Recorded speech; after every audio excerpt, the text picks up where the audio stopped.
house on the left. Take as much as you can. And to avoid fainting, keep repeating. It's only a movie. Only a movie. Only a movie. Okay, I think that's enough of that. Hello, everyone. I'm Mr. Macabre, and welcome back to my movie library. Yeah, the setup, the background is a little bit different here. I'm getting in some new furniture, kind of doing a little bit of a new setup. So, yeah, so I kind of had to move to a different area of the living room to do my video here today. So I hope you all bear with me. I think I gave kind of a teeny little hint at the very beginning of the video about what, we're going to be doing an original versus a remake today. And I think I gave a little bit of a hint as to which movies we're going to be talking about. We're going to be discussing the original 1972 Wes Craven cult classic, The Last House on the Left. As it says there, to avoid fainting, keep repeating. It's only a movie, only a movie, only a movie. And the 2009 remake. Now, I know there are probably some people who are going to be like, dude, you're still rocking that old Universal Blu-ray. You know, Arrow put out this, great 4K of it and all that kind of stuff. I am very well aware of that, but I'm going to level with you guys. I don't really like this movie, So, yeah, if you don't really want to go through the, video, if you're a fan of this movie, I'm not putting you down or anything like that. But hey, I'm going to let you know right now. So if you want to go ahead and tune out, you're more than welcome to. But I do kind of hope that you guys will stick around and finish watching the rest of it. But yeah, I'm going to be honest with you. I bought this Blu-ray for like $2.50. And I'm just, as far as I'm concerned, yeah, this isn't a movie I watch very often or anything like that. As a matter of fact, I'm going to be upfront with you. Even in the first couple of minutes of the video, I'm telling you right now, I prefer the original over the remake, So, yeah, so I'm just kind of telling you that right then and there, Okay, let's cast our minds back just a little bit. Way back in the day, in the early 70s, a young man named Wes Craven who was raised in a fundamentally Baptist church, and he was... I think it's her Fundamental Baptist Church, something like that. Anyway, he was raised in this church, and he was not really exposed to movies or anything like that. That he would maybe see the occasional Disney movie, and that was about it. But he never really got to watch movies very often or anything like that. So, fast forward, he grew up, he went to college and stuff, and, he was studying. A very, very well-educated man. Very well-educated. He is... working on PhDs and stuff like this. He was a very intellectual man and stuff. But he got bit by the movie bug, and he started watching movies left and right, and he became very much in love and enamored with films and filmmaking and stuff like this. And then he decided... and he was also, working, trying to be a writer. He was writing stories and things like that. Poetry, I believe, and stuff. But, so anyway, he decided he wanted to get out of the whole academic thing, and he wanted to get into making movies. So he went to New York, worked his way. He became an editor, and he teamed up with Sean Cunningham, who would go on and direct movies like, Friday the 13th, Deep Star 6, A Stranger is Watching, movies like that. And so, the two of them became friends, and Sean Cunningham at the time was doing... that's kind of the one thing I'm not really clear about. I know that Sean Cunningham was doing softcore sex films at the time, but I'm not 100% sure if Cunningham ever did, like, hardcore X-rated films. He might have, but it would, if he did, it would explain, like, some of his connections, some of the actors and stuff. But, so anyway, they got the, they got the go-ahead from this...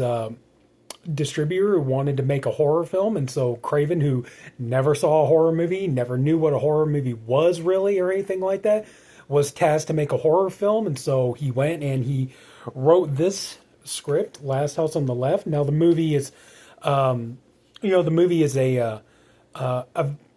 very loose, I don't know if I should say remake, but in a way it kind of is. It's kind of a very loose remake of Ingmar Bergman's film The Virgin Springs. And but what Craven did, he didn't just like redo Bergman's film. He just took the skeletal structure, the story frame, and said, "I'm going to modernize it." At the time, modern, and I'm going to, definitely put my own take, my own spin on it, kind of put some of my worldview into it and everything else. And so they got the money. They went. They made the movie.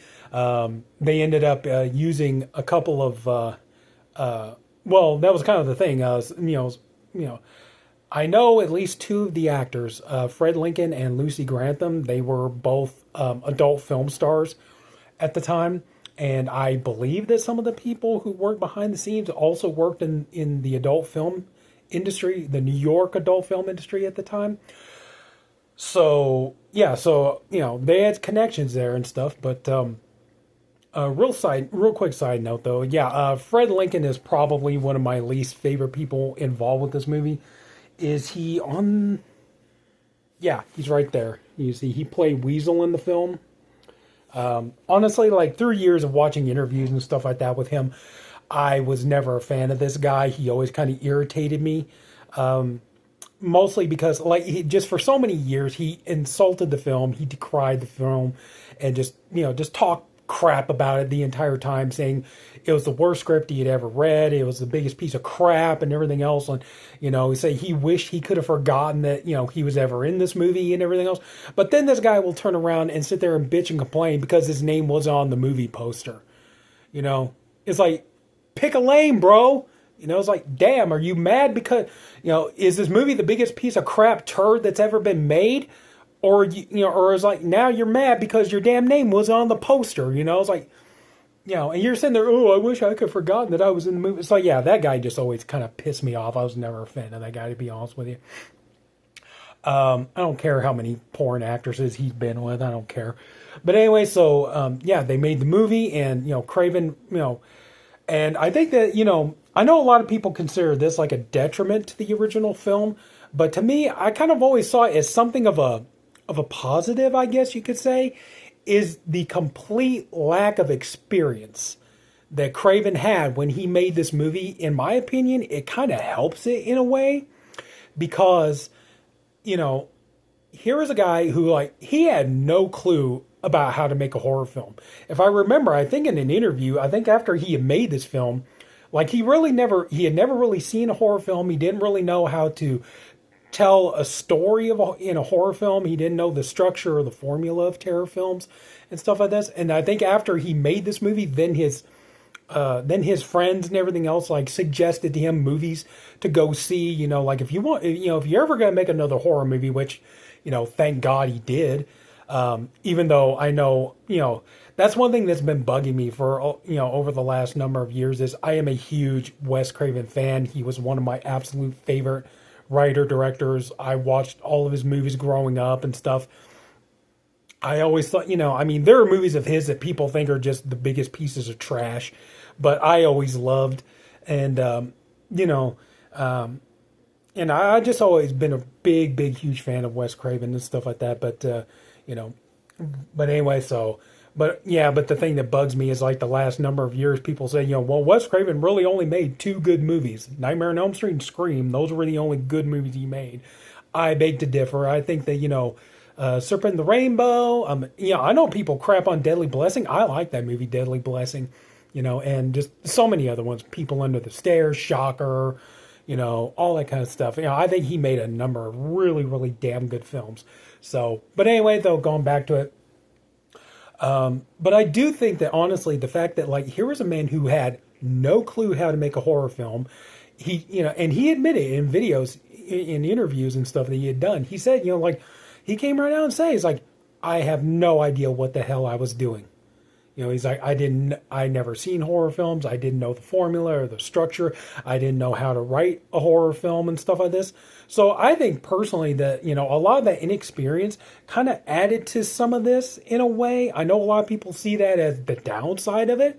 I personally think it's kind of a boost to it, if you ask me, because one thing I think that really helps distinguish this movie from the remake is this movie is, I have the same problem with this movie that I did with the the I Spit on Your Grave remake is the fact that this movie here, because of the lack of experience and everything, to me it kind of adds more to the almost realistic kind of documentary style almost look to the film. And the fact that the inexperience, I mean, you could tell that, the people in this movie are not particularly professional actors in any sense. You could tell that it's not the most technologically well-made film, from a technical standpoint. This movie here is, this movie to me feels very safe, very watered down. It feels very much like it definitely has Hollywood written all over it, and it's very tame. It's very toned down, and I think to me, like, that's one of the things that adds to this movie is the ferociousness of it. And the funny part is if you watch the documentaries and the interviews and stuff like this, I would be curious. I mean, we will never see it. I'm sure that it's long, long gone, but I would be so curious as to what Craven's original script would have been. Like, I think that would have been interesting to read that, because he talked about, like, he wrote the script out in longhand and they sent it to people to be typewritten and to make copies of it and everything else. And they said, like, it would took them forever to get the script back because everybody was wanting to read it. Like, all these people were, like, everybody was just passing the pages around and everything because people could not believe what they were reading. And that to me would have been something. It's like, I would have loved to have been able to get a copy of Craven's original script, which I believe was called Night of Vengeance originally. But I would have loved to have been able to get a copy of Craven's original script and read what he originally wrote, because that was the thing. Because of Sean Cunningham's ties to the adult film industry and stuff like this, originally this movie was going to be X-rated, and not in terms of violence, but sex. This was going to be like, they were going to, like, Craven's original idea was to go so over the top that, like, this movie would have been absolutely unwatchable. To a lot of people, it's unwatchable as it stands now. But I think this movie, it's very toned down. And yeah, there are a couple of intense scenes in the film, but, just, I mean, the idea that, like, this goes for the much more kind of, I guess, quote unquote, happy ending. The microwave death scene, like, while it kind of looks cool, it's very ridiculous because that's, people are like, well, that's not really how microwaves work and stuff like that. But it's one of those things, you just kind of shut your brain off and just go along with it. But just, I think just the idea that they, I mean, I know that Craven was a producer on this film, but just, I believe Cunningham was also a producer on this as well. But just, the idea of just really toning it down and, oh, let's go for the much more kind of, I guess, quote unquote, happy ending. Spoiler alert, but in this movie, the Mary character is raped and then killed. And then in this movie, she's raped, she's shot, but she still lives at the end of the movie. The Junior character in this movie ends up killing himself, whereas in this, he also, they put a much more empathy towards the Junior character in this movie, so he pretty much wins at the end, or lives at the end. I believe the actor who played him was Spencer Treat Clark, I believe, who played the young boy from Gladiator, Ridley Scott's movie. But yeah, just kind of the overall tone, and it was very toned down. And yeah, I mean, yeah, there is the one, on YouTube, instead of using the R word, they rather you say grape. The grape scene, which was intense and everything, which, they also, the people who did I Spit on Your Grave too kind of stole that scene and kind of redid it in their movie. But just overall, I think it's just the kind of homogenized version of how they do this movie just kind of just didn't sit well with me. And I think I prefer this movie a lot more just because it's much more tough. It's rough. It's in your face. It's intense. I think also too, like the scenes with the comedy and stuff like that. I know a lot of people didn't like that. And the comedy is off-putting and everything else. One thing about Wes Craven, though, if you had ever listened to his commentaries or you ever heard a lot of interviews with him and stuff like that, Craven was a very funny guy. The man had a hell of a sense of humor. He was really good. He was really funny. For example, like I love on the commentary for Deadly Blessing, there's one scene in the movie where Sharon Stone and the other two ladies, they come into breakfast. They're sitting down. They're going to eat breakfast and stuff like this. And they're all dolled up. They got the makeup. They're wearing lingerie and stuff like that. You know, these three just drop dead beautiful women just looking just gorgeous and delicious and all that stuff.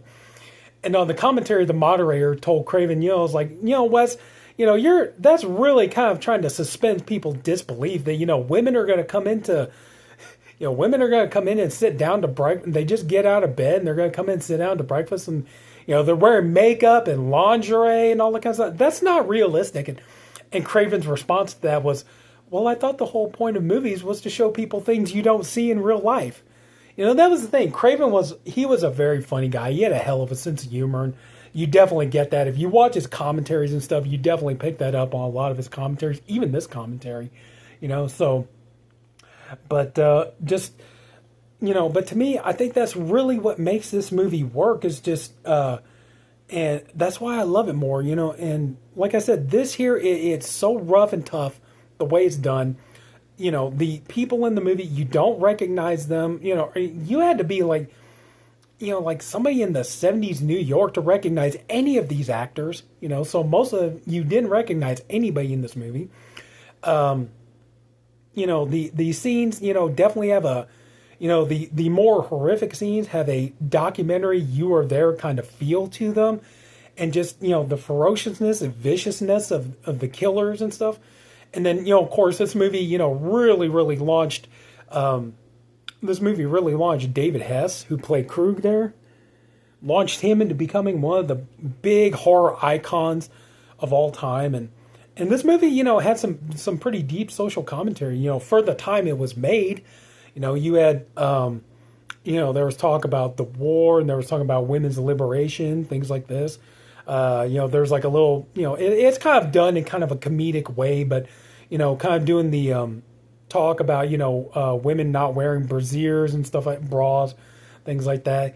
You know, there was, you know, and there's a little bit more social commentary later on in the film when Krug is judging the Collingwood, when they're in the Collingwood family house, and he's judging the people, you know, like, you know, people in China eat with sticks, and, you know, these creeps got, you know, 14 forks for every pea on the plate and all that stuff, you know.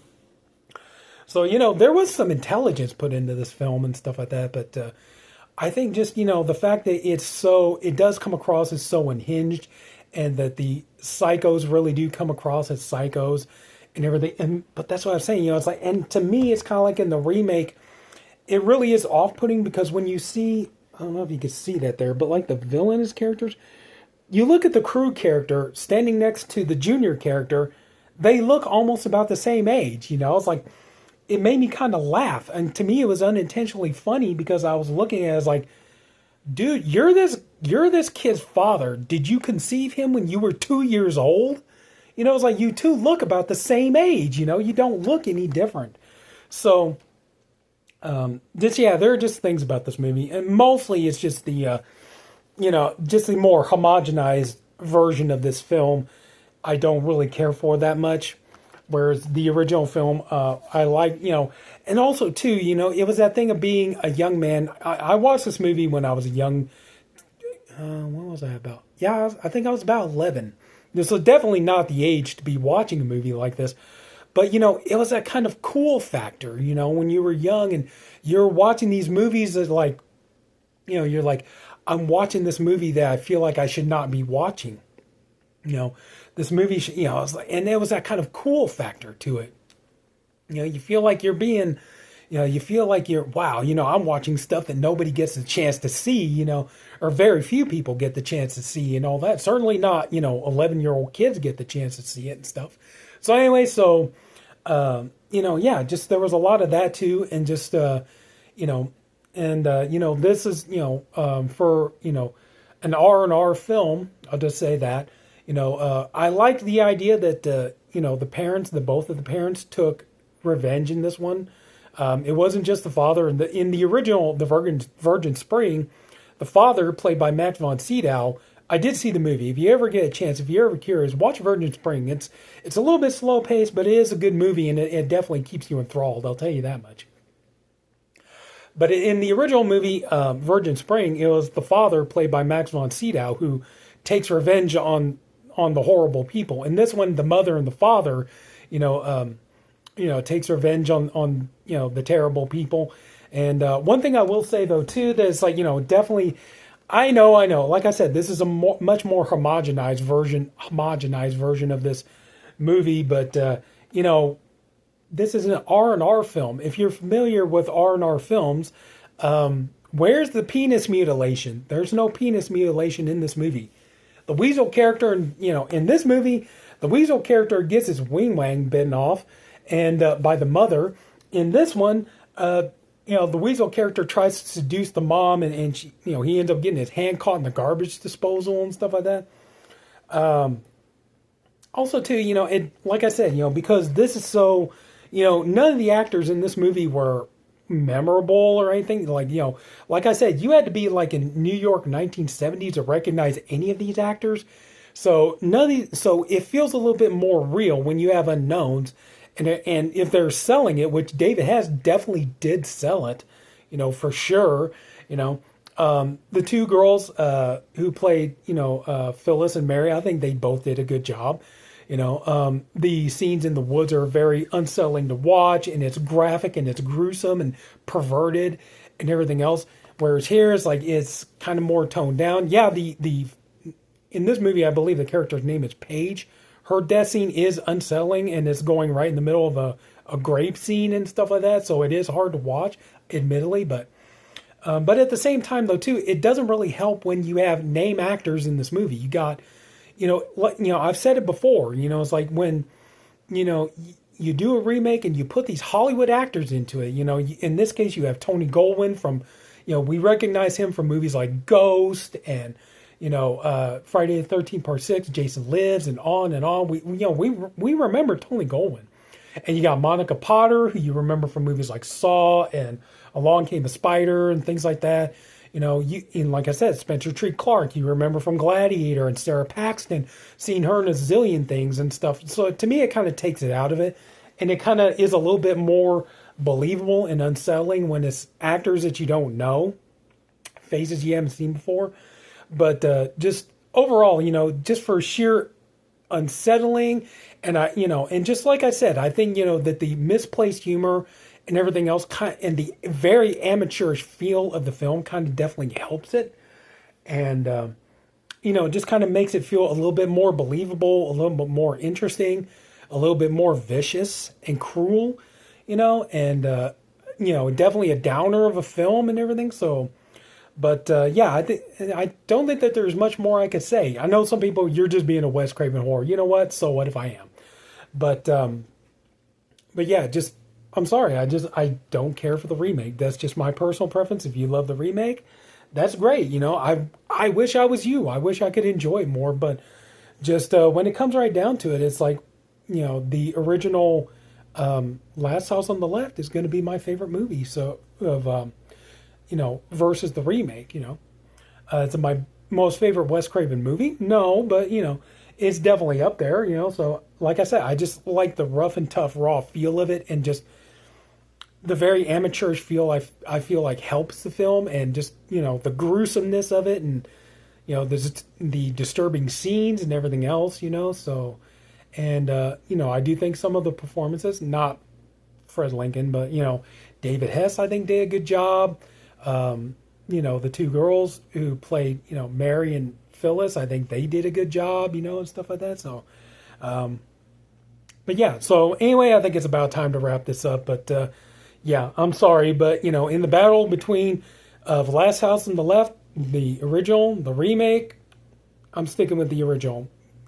Wes Craven is, and always will be the freaking man. So that's it. So if anybody took time to watch this, I thank you for doing it. I appreciate you for doing it. I also hope you enjoyed the video. If you did, would you please leave it a like? And if you haven't already, please go ahead and subscribe to my channel. And that's it, everybody. Take care. Have a good night. See you all later.